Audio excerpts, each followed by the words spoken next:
Então, pessoal, vamos entrando, né? Enquanto o pessoal vai chegando, sejam bem-vindos. O intuito dessa live, na verdade, do que a gente vai passar a partir de agora, todas as semanas até abril, é iniciar um processo de formação com vocês, né? O meu intuito é justamente dar a vocês a possibilidade de conhecer um pouco mais dos meus estudos no protestantismo, né? Dar a possibilidade a vocês de justamente entender um pouco mais dessa realidade dentro do luteranismo, dentro do meio reformado, dentro do anglicanismo, só que sob o ponto de vista católico, né? Ou seja, o fruto do meu trabalho. Isso é muito importante, pessoal, porque a gente vê com muita frequência católicos, né, falando verdadeiros erros a respeito do que é que o nosso irmão protestante crê, do que é que ele confessa, e também com com muitas incompreensões a respeito, por exemplo, da própria personalidade, da própria doutrina, do próprio pensamento de Lutero, por exemplo, ou de Calvino, etc. Então, eu não sei se vocês viram, mas eu fiz uma postagem justamente sobre o que é que era esse verdadeiro ecumenismo, né? E lá é dito justamente aquilo que fala o magistério da igreja, a necessidade de conhecer o nosso irmão, conhecer o pensamento do nosso irmão. E para que isso seja feito é necessário então nos depararmos com o contexto formativo daquele pensamento, o que é que ele de fato crê, o que é que ele de fato ensina. Só assim a gente irá ter um diálogo eficaz, tá bom? Então serão, né, aulas todas as semanas, toda quinta-feira, certo? De 9 da noite, eu espero vocês aqui. Obviamente aulas gratuitas, a live vai ficar salva, né? Então eu faço o convite, né, para que você divulgue com as pessoas que você conhece, para que mais pessoas possam aprender aqui com a gente, tá? Então, pessoal, hoje o nosso tema é sobre a origem do pensamento de Lutero, né? A origem do pensamento de Lutero. Eu fiz aqui alguns tópicos, né? Só para ir me guiando, até para eu não me perder. Como eu falei, eu estou acostumado a ser convidado para uma live, não a fazer eu mesmo a live. Então ainda estou me acostumando com isso. Mas basicamente, então, iremos falar sobre a origem do pensamento de Lutero. Por que isso é importante? Justamente porque isso vai como que elucidar você a ter uma compreensão melhor, não somente da pessoa de Lutero, da doutrina que Lutero ensinou. Obviamente também eu vou dar o comentário católico, mas também o que é que creem os nossos irmãos luteranos, né? E não somente isso, o próprio meio reformado anglicano, eles são devedores de Lutero em certo sentido, né? O próprio Calvino dizia, né, que ele é um discípulo de Lutero, ainda que um discípulo crítico dele, né? Então, para a gente começar a falar sobre isso, é necessário a gente compreender algumas realidades. A primeira é que a partir da segunda metade do século XV, temos uma crescente influência da via moderna dentro das universidades da Europa. O que é essa via moderna? Era uma via, chamada via, né, uma forma de ensino dos professores ali, que iniciou justamente com o Guilherme de Ockham, né?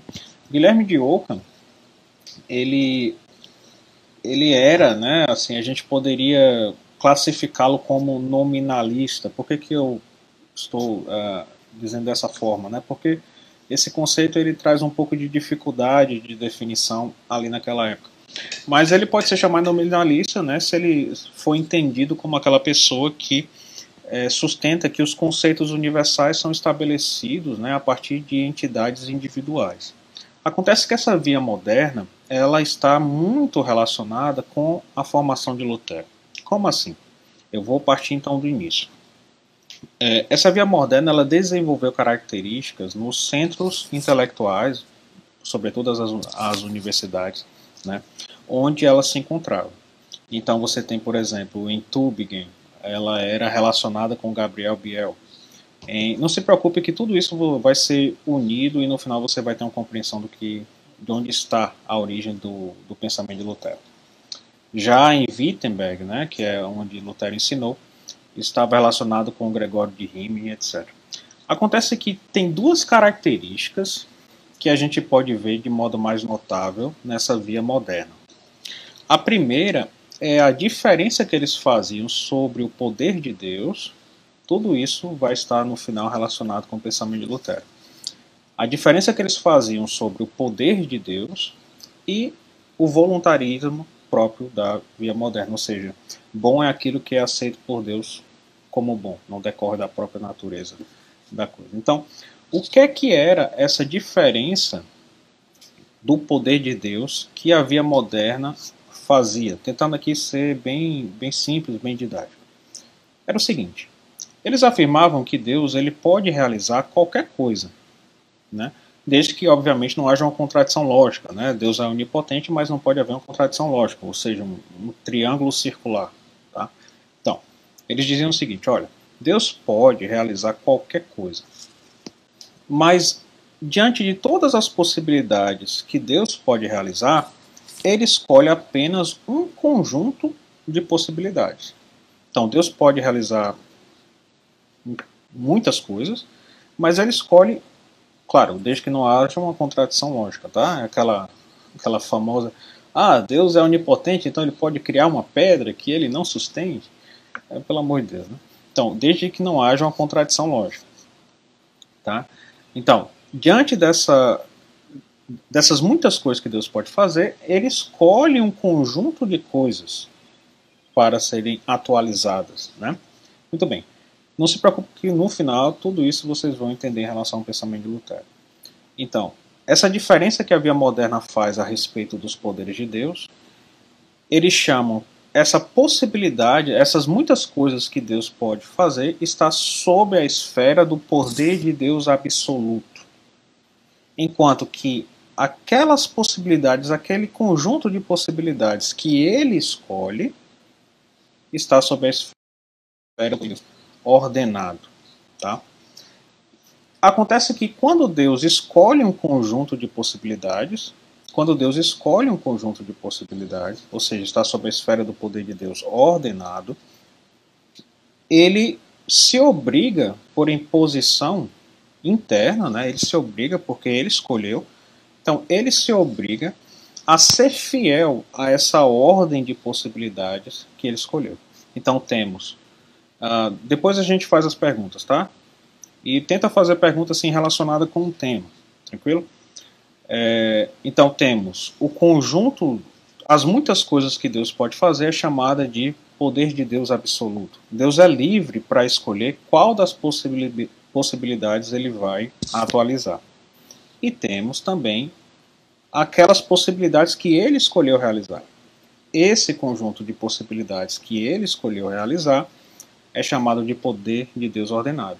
E quando Deus escolhe um conjunto de possibilidades, certo? Ele se obriga, por imposição interna, a ser fiel a eles, para que não haja contradição na vontade de Deus. Muito bem.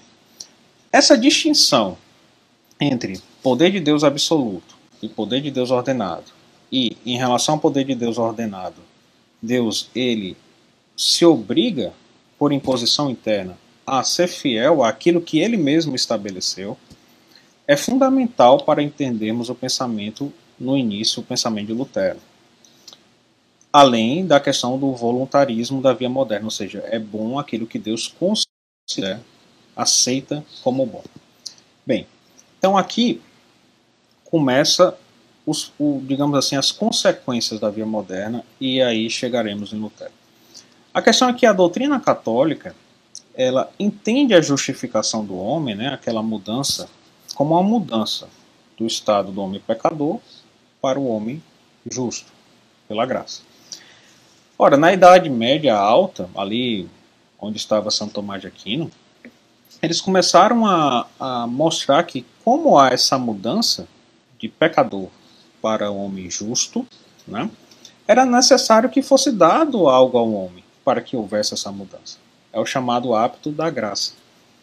Então, pela própria natureza da justificação, ou seja, a passagem de um homem de pecador para justo, era necessário um hábito da graça que mudasse interiormente o homem. Aí vem o Guilherme de Ockham, esse rapaz que começou a via moderna, ele vem justamente dizer, e aqui a importância dessa divisão do poder de Deus entre poder de Deus absoluto e ordenado. Ele vem justamente dizer que essa graça, esse hábito da graça que muda o homem de pecador para justo, ele é assim não porque decorre da natureza da justificação, mas porque Deus quis.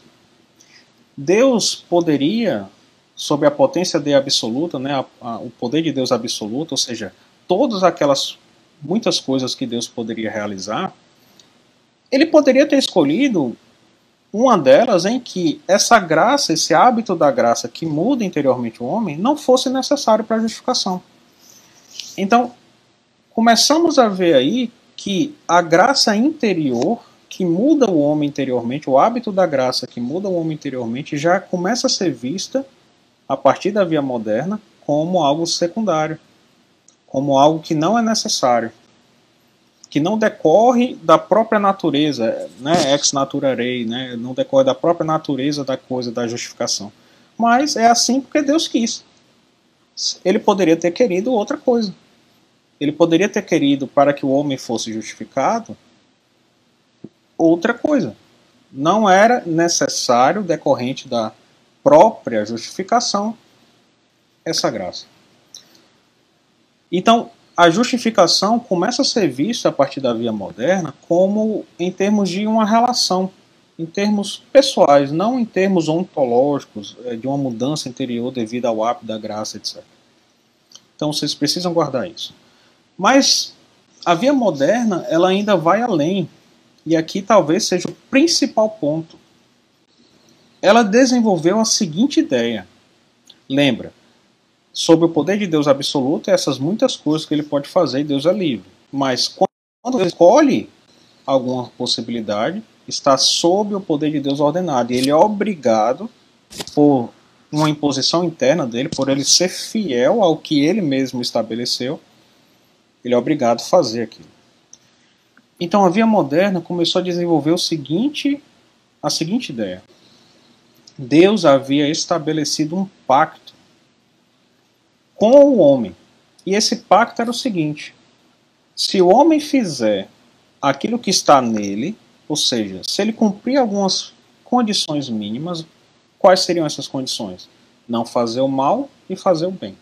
Então, se o homem fizer aquilo que está nele, dentro dele, se o homem fizer aquilo que está nele, não fazer o mal e fazer o bem, esse é o ensinamento do Gabriel Biel, que é um desses expoentes da via moderna, Deus está obrigado, porque ele é fiel ao que ele mesmo estabeleceu, a dar a graça da justificação. Arthur, não estou entendendo o que é que significa essa graça da justificação. Quando você tem um filho, você vai batizá-lo lá na igreja, certo? Ele nasceu com o pecado original, ele é pecador, ele é inimigo de Deus, ele é só uma criatura ali. Quando você batiza o seu filho, ele se torna filho de Deus. Filho no filho, ele é adotado, ele é filho no filho, ele se torna justificado, ele é justificado ali, ele é feito justo e santo ali no batismo. Então, a justificação é essa passagem de ser do estado de inimizade com Deus para o estado de amizade com Deus. Quando você, Deus o livre, mas se aconteceu, você pecou gravemente, você deixou de ser justificado do ponto de vista católico. Você se tornou novamente inimigo de Deus. Você se pôs em inimizade com Deus. E quando você se confessa, você se torna justificado. Você está em amizade com Deus. Deu para entender?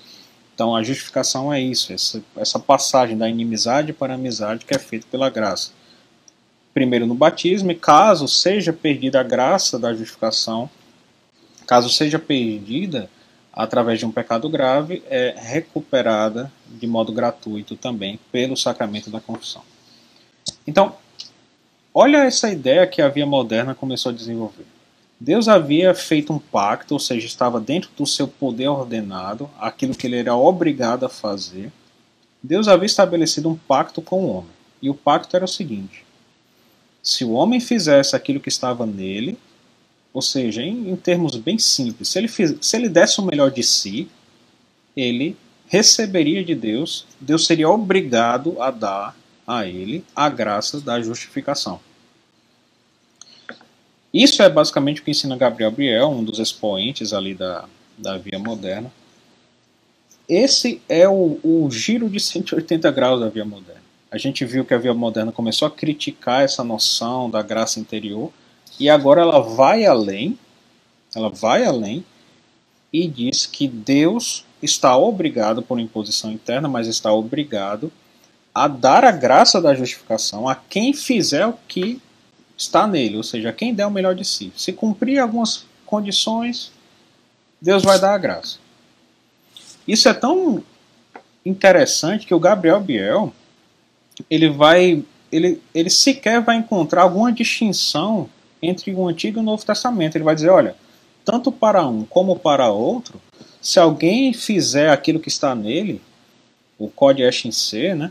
Se alguém fizer aquilo que está nele, ou seja, não fazer o mal e fazer o bem, Deus está obrigado, por uma necessidade interna, né? Por consequência do seu pacto, né? Porque Deus fez um pacto com o homem. É a potência dei ordinata, o poder de Deus ordenado que eu falei no começo, que a via moderna faz essa distinção entre os poderes de Deus. Então, está dentro desse pacto que Deus fez com o homem, ele está obrigado a dar a graça da justificação para quem cumpriu algumas condições mínimas ali. Não fez o mal, fez o bem e tal. É tanto que na via moderna, os teólogos da via moderna, eles praticamente não fazem referência a Cristo como Salvador, mas como legislador. Que afinal não precisa sequer fazer referência a Cristo. Basta cumprir umas pré-condições ali. Né? Eles fazem referência a Cristo, mas muito mais como legislador do que como Salvador. E onde Lutero entra aí? Né? Então a gente viu que na Europa, ali a partir da segunda metade do século XV, né, havia começado essa influência da via moderna nas universidades. Temos então duas características da via moderna, iniciada pelo Guilherme de Ockham, mas que basicamente assumia características dos centros intelectuais onde ela estava, né, as universidades. Então em Tübingen foi justamente o papel preponderante foi do Gabriel Biel, né, mas em outros lugares foram outras personalidades. E temos duas características. A primeira característica da via moderna é justamente essa questão da diferença do poder de Deus, né, o poder de Deus absoluto e ordenado, ou seja, o poder de Deus absoluto é tudo aquilo que Deus pode realizar e o ordenado é aquilo que Deus escolheu realizar e por ter escolhido ele vai ser fiel àquilo que ele escolheu, né? Ou seja, ele não vai se contradizer porque foi ele que escolheu aquilo que ele queria realizar. E o voluntarismo, a aceitação divina, bom é aquilo que Deus aceita como bom. Muito bem. E onde Lutero entra aí? E nesse meio tempo eu também falei a questão de que a via moderna desenvolveu essa ideia de que Deus tinha feito, potência de Deus ordenada, ou seja, ele é obrigado a cumprir. Por decisão dele, por imposição interna, ele é obrigado a cumprir. Deus havia feito um pacto com o homem. Se ele realizasse algumas coisas, Deus daria graça da justificação. Então não precisava sequer fazer referência à salvação que Cristo nos trouxe. O Antigo e o Novo Testamento sequer há uma distinção real. Né? Onde Lutero entra aí? Bem, Lutero entra com o fato do seguinte, ele estudou na Faculdade de Artes Liberais e Teologia em Erfurt e foi professor em Wittenberg. Né? E foi professor em Wittenberg justamente na época onde houve uma reforma dos estatutos da Universidade de Wittenberg. Né? Então, alguns dos professores do Lutero, né, o Johannes Nath, o Arnold Usingen, né, eles eram grandes expoentes da via moderna. E Lutero foi profundamente, o jovem Lutero, né, foi profundamente influenciado por eles ainda quando estudava em Erfurt, de modo que é muito razoável sustentar que Lutero foi enviado para Wittenberg justamente como um representante dessa via moderna iniciada por Guilherme de Ockham, que teve outros expoentes, sobretudo Gabriel Biel. Um fato também interessante é que o Lutero ele conhecia muito bem as obras do Gabriel Biel.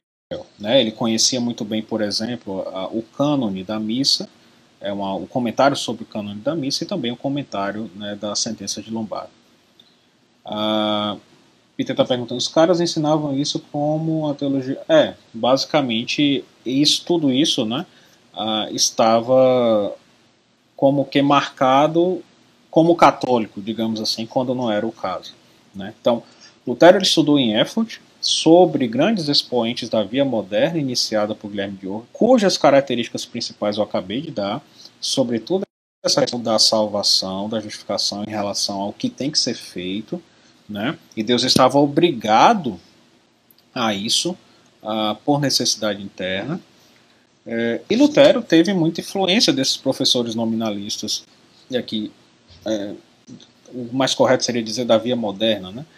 Ele teve muita influência. Por exemplo, a gente pode ver isso nos comentários de Lutero às sentenças de Pedro Lombardo, onde ele critica justamente essa noção do hábito da graça que muda interiormente, o hábito da graça na justificação, né?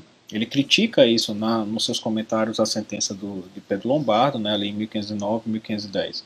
Lembra que eu falei no começo da live justamente isso, de que uma das características foi de que um ponto notável, né, foi justamente que o Guilherme de Ockham ele fez essa crítica a essa graça, esse hábito da graça interior que muda ontologicamente o homem na justificação, que Guilherme de Ockham fez o quê? Ele justamente disse, olha, isso aqui é secundário, não é necessário.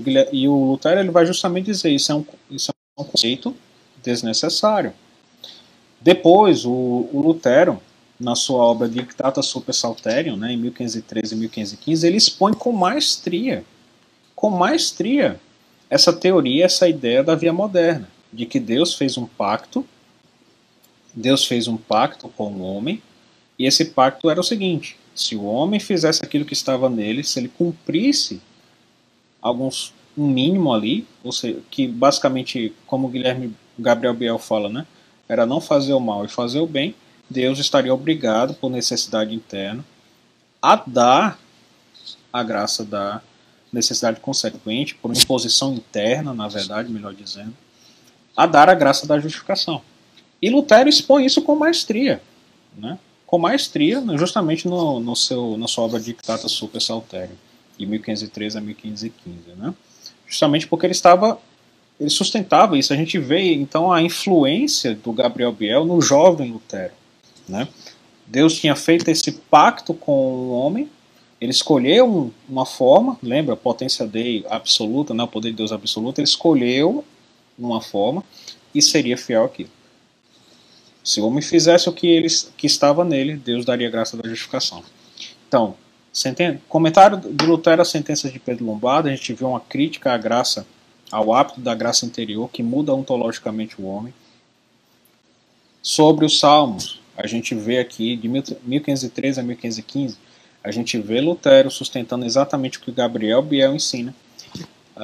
E o pior era que o Lutero ele entendia justamente, continuando, né, a influência do Gabriel Biel no jovem Lutero, ele entendia justamente que justiça de Deus, a frase justiça de Deus, ela significava justamente, o que ele entendia estava justamente dentro desse contexto. Ou seja, justiça de Deus era uma qualidade divina que recompensava aquele que fazia, que dava o melhor de si, aquele que fazia o que estava nele, né?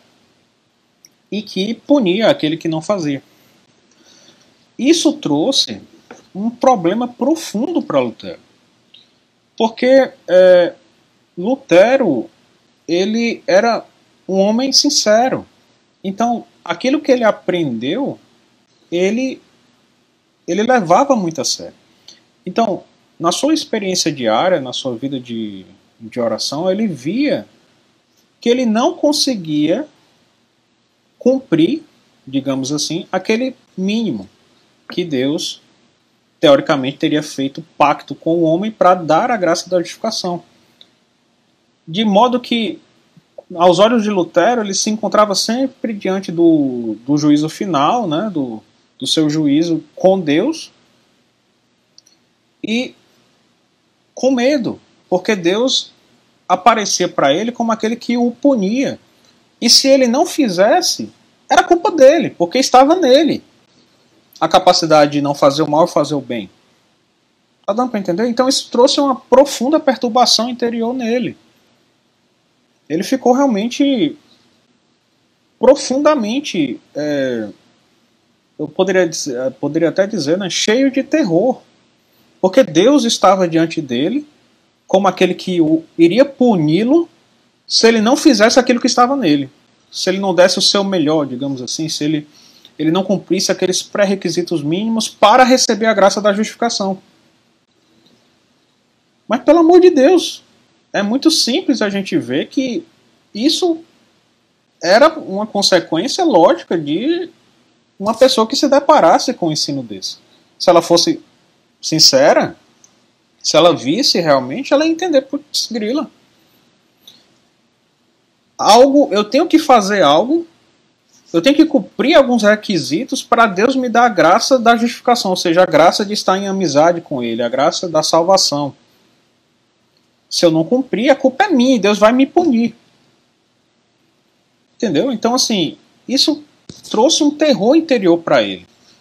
Eu não me lembro agora qual é o livro que eu li, eu acho que foi a biografia de Lutero do Martin Brecht, se eu não estiver enganado, que ele fala que durante a missa tinha que ter, às vezes, um padre confessando Lutero enquanto ele celebrava a missa.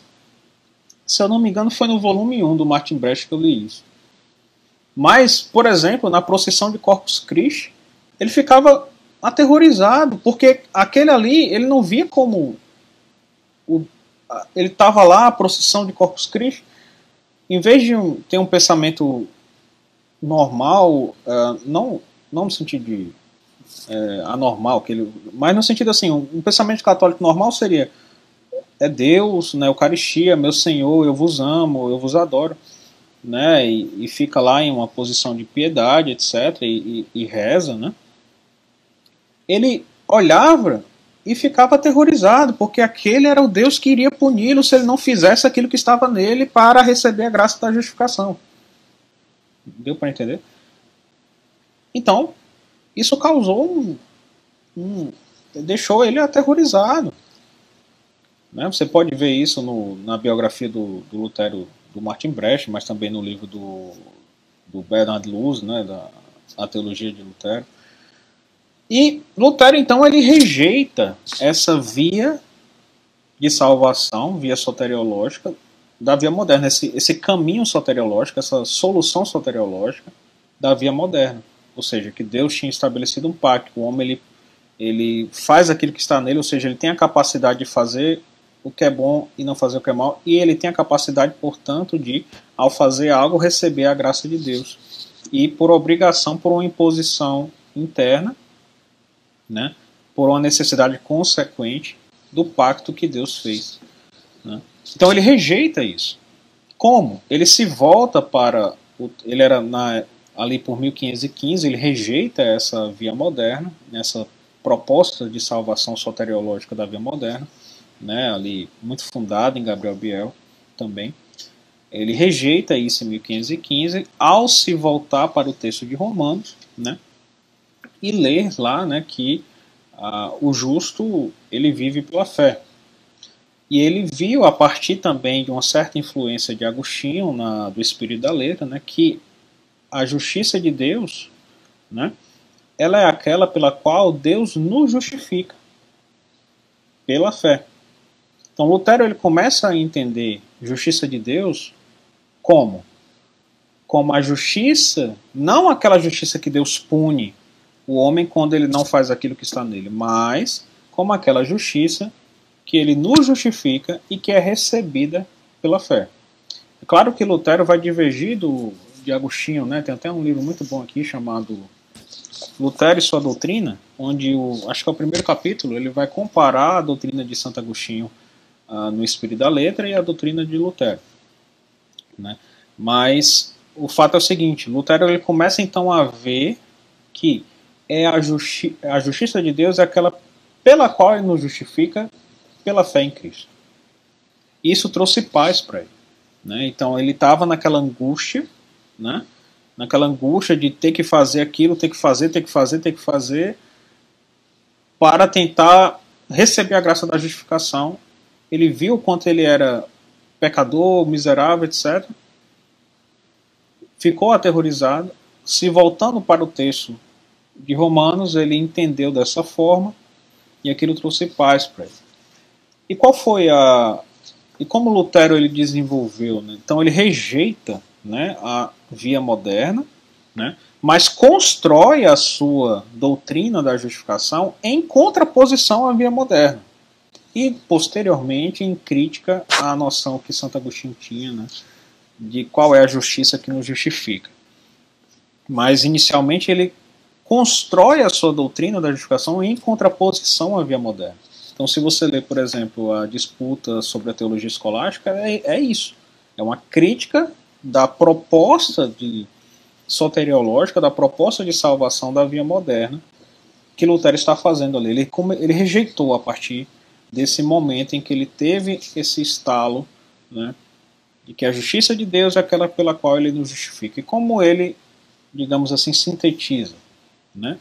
A justiça que nos justifica, ele olha, não é o homem pela sua capacidade, por algo que provém do homem que recebe a justificação, não. O homem, ele recebe a justiça de Deus que nos justifica pela fé. E aí ele vai dizer, somente pela fé. O homem recebe a justiça de Deus somente pela fé, e essa justiça que ele recebe é a justiça de Cristo, que é atribuída a ele. E o homem a recebe somente pela fé. É claro, Deus não somente atribui, né, a justiça de Cristo pela fé, mas, ou seja, ele não somente imputa a fé em Cristo como justiça, mas a fé abraça Cristo e começa a renovar o homem interiormente, né, do ponto de vista de Lutero. Então, ele viu isso, ele olha, não é o homem que tem que realizar isso e aquilo, ele tem uma capacidade para receber a justificação, né, ele pode, por algo que está nele, receber a graça de Deus, da justificação. Não. Essa justificação, essa justiça de Cristo vem ao homem de modo externo, a justiça de Cristo, e ela é recebida somente pela fé. E aí aquilo trouxe paz para ele, em contraposição, portanto, criada, desenvolvida essa sua teologia, em contraposição à solução, à ideia da via moderna. Aí aqui entram dois parênteses, enfim, duas notas. Né? Primeira, essa solução da via moderna era católica? Não. Isso que Lutero aprendeu, isso que influenciou tanto, que perturbou tanto ele interiormente, que ele rejeitou e propôs, né, a sua doutrina da justificação em contraposição, essa via moderna não era católica. Essa solução soteriológica de salvação não era católica. Então, aqui é o primeiro ponto. Concordo plenamente, portanto, com o Joseph Lortz, né, o pesquisador, quando ele diz que o Lutero ele desenvolveu, né, a sua teologia da justificação, sua doutrina da justificação, em contraposição a um pretenso catolicismo. Mas isso era um catolicismo falso. Isso não era a doutrina da igreja. A doutrina da igreja a respeito disso poderia, enfim, do começo até ali o século XVI, poderia, pelo menos até essa época, né, que depois veio o Concílio de Trento, mas poderia ser visto, por exemplo, em alguns documentos, né, do magistério, como o Segundo Concílio de Orange. Né? Mas muito bem. Isso aí da via moderna não era a doutrina católica. Tá? Muito bem. E o segundo ponto, importante dizer também, justamente porque na chamada dessa live eu havia falado, olha, até para você entender algumas realidades que talvez você não compreenda. Nós católicos não discordamos do conceito de sola fide, conforme é entendida ali pelo Lutero, Melanchthon, em que sentido? No sentido exatamente do que é dito, vou até ler aqui na declaração conjunta sobre a doutrina da justificação, de que Lutero, Melanchthon, ali na apologia da Confissão de Augsburgo, artigo 4, número 45, né, eles entendem fé. Por quê? Eles entendem fé do seguinte modo, né? Na fé justificadora, aqui é o documento da declaração conjunta sobre a doutrina da justificação. Diz assim: na fé justificadora, o ser humano confia na promessa graciosa de Deus. Nessa fé estão compreendidas a esperança em Deus e o amor a Ele. Então, o Concílio de Trento, quando ele vai falar da justificação, no capítulo 6, né, ele fala que a fé crê naquilo que foi revelado e prometido, confia na misericórdia de Deus de que por causa de Cristo nossos pecados serão perdoados, seremos justificados, e começa a amá-lo pela graça. E, obviamente, se arrepende de seus pecados.